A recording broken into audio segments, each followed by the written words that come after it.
After the crew of the Enterprise find an unstoppable force of terror from within their own organisation, Captain Kirk leads a manhunt to a war-zone world to capture a one-man weapon of mass destruction. There is no way I would remember that without reading it. You think you can't make mistakes, but the choices you make could get yourself and everyone under your command killed. But I believe in you, Jim.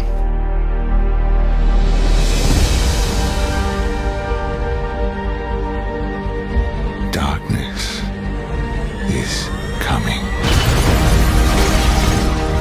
This could just be the beginning. Beginning of what? All-out war.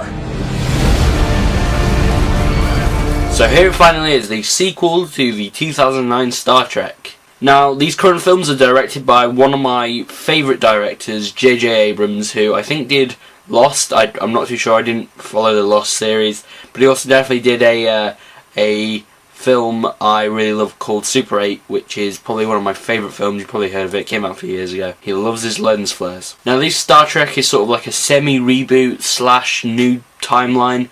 You'll have to see the first one to really get it. I love the first one. So what do I think of the second one? Truth is, I loved it. I thought it was brilliant. Honestly, best movie of the year so far. Wait, but we still have Kick-Ass 2, Man of Steel, Thor 2, and The Hobbit, The Desolation of Smaug to get through. So, you know, still, you know, got some more blockbusters to get through. But so far, this has been my favourite film of the year. I thought it was brilliant. I still prefer the first film, but the gap between like how good they were is very small. Like, it's sort of like that. Just Star Trek, the first one, just a little bit higher than this one's Into Darkness.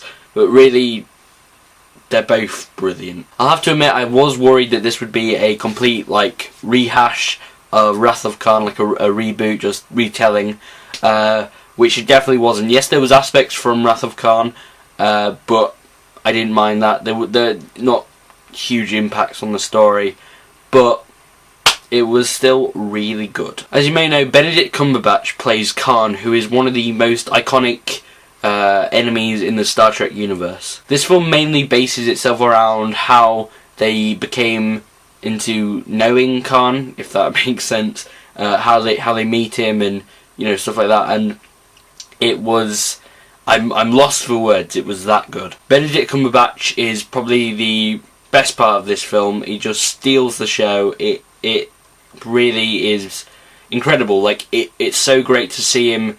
You know, because he's a great actor, but I feel sometimes he doesn't get as much big roles as I would hope. Like, you know, very like, you know, TV shows or something.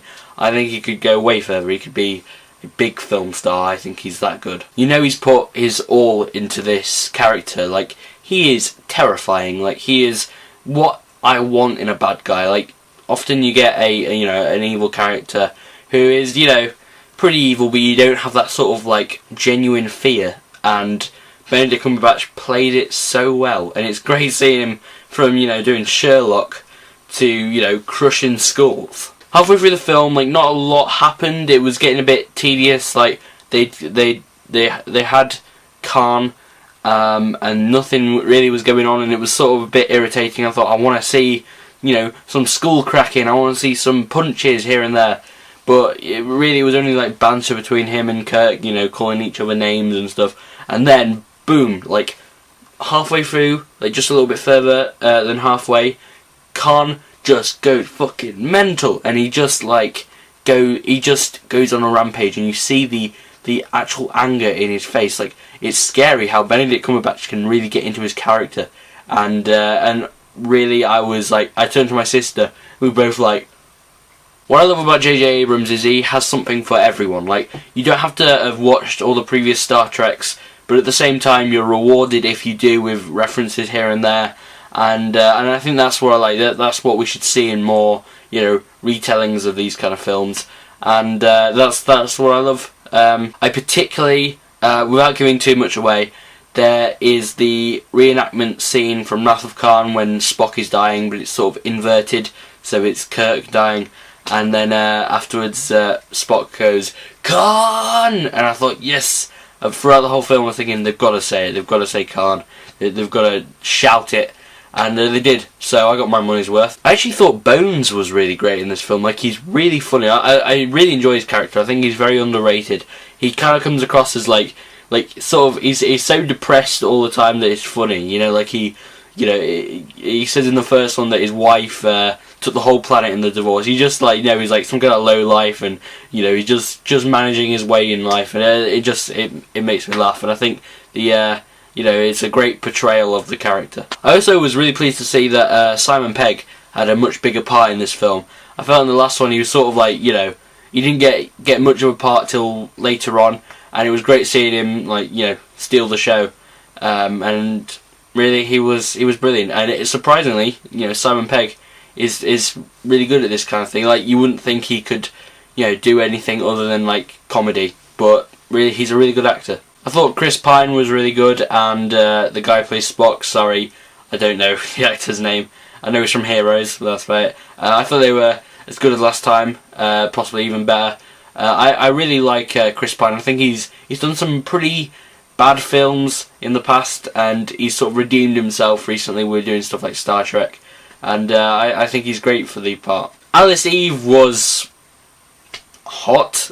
Yeah, I just felt like her character could have been played by anyone. It was sort of like, oh, right, we gotta get a really hot girl in, you know, the film, and it was sort of like, okay, you know, she could have been, you know, the character could have been played by anyone, but either way, she's still pretty good. I liked her in Men in Black 3. I was also pleased to see that Leonard Nimoy was in this film, like another cameo. I think that's great. That's like paying respects to the original cast, and of course he wrote Wrath of Khan, which has Khan. This film has Khan in, and I love seeing his little cameos as you know, alternative universe Spock. So overall, pretty good film. I'm gonna give this film a 5 stars. Actually, I've never given a 5 out of 5 stars, but you know, pretty good film. I enjoyed it, and I would see it again.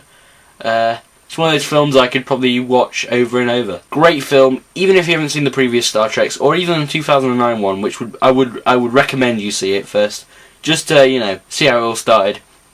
But overall, really great film, and there's enough there for everyone, which is what I love. So I'm Adam Mason. Bye. No ship should go down without her captain.